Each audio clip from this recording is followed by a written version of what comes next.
Hi, I'm Albert, and in part one, we talked about the three basic concepts of time to help you improve your time management and understand it a bit better. In part two, I shared tools and tips and techniques that I've used in my journey to improve my time management with you so that you can improve your time management as well. And now in part three, we're going to debrief on the actions that I gave you to see how they worked for you.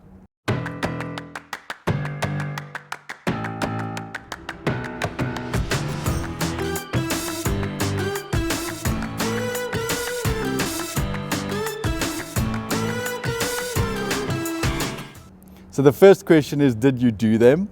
If you didn't, then you have to actually implement. Remember, knowledge not applied is worth nothing. So you have to apply the knowledge that you received from part one and part two.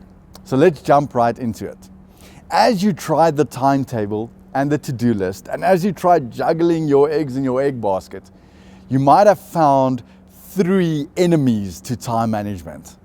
The first one might have been just being lazy. Okay, not doing what you should do because you don't feel like it. The second one might have been procrastination, thinking that you're going to do it later and you're not going to do it right now because you'll get to it, right? And the third one would have been not taking responsibility for your future.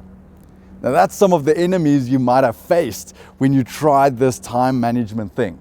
And let's talk about them. The first one is just being lazy, right? Not doing what you should doing just because you don't feel like it. And that's one that you can fix with discipline.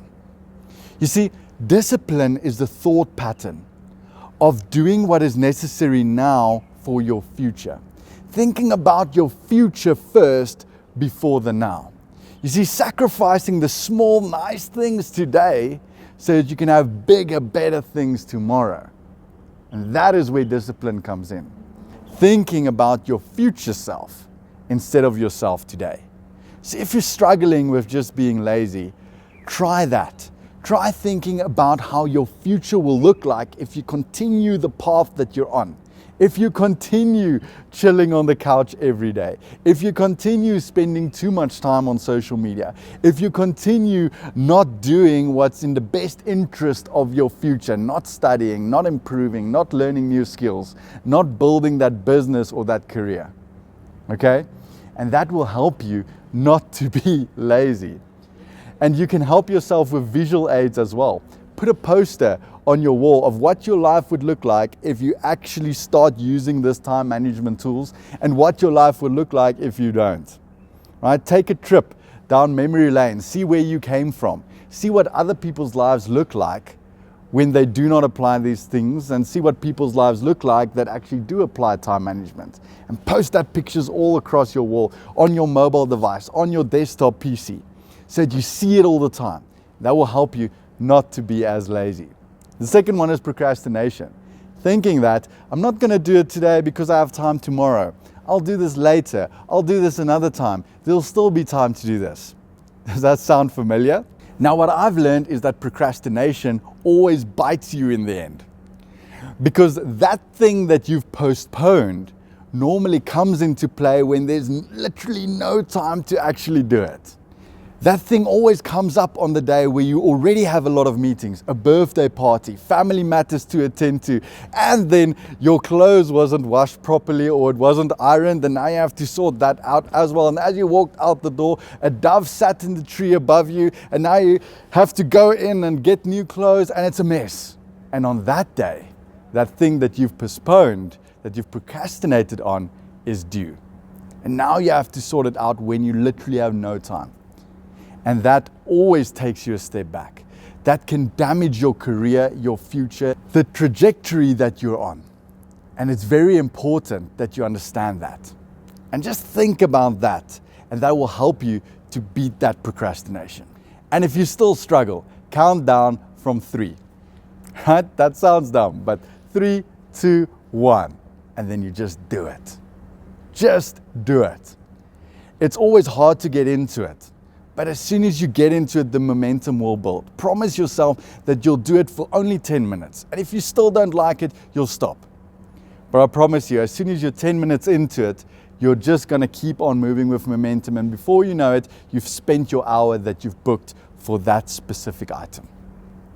The third one is taking responsibility for yourself, for your future, for doing what you said you would do.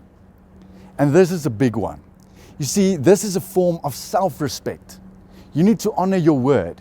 If you said you're going to do something, then you do it. If you said you're going to pitch for that meeting, then you pitch for that meeting.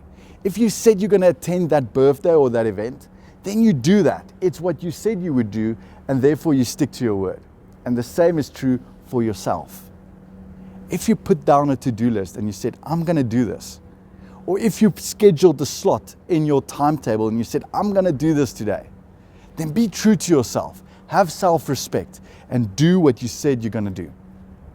And that's a form of character that you need to build in yourself that will create success in your life in so many ways that you can't even think of right now. And I would suggest that you work on that in order to improve that responsibility that you have towards yourself and your future self in order to apply these techniques.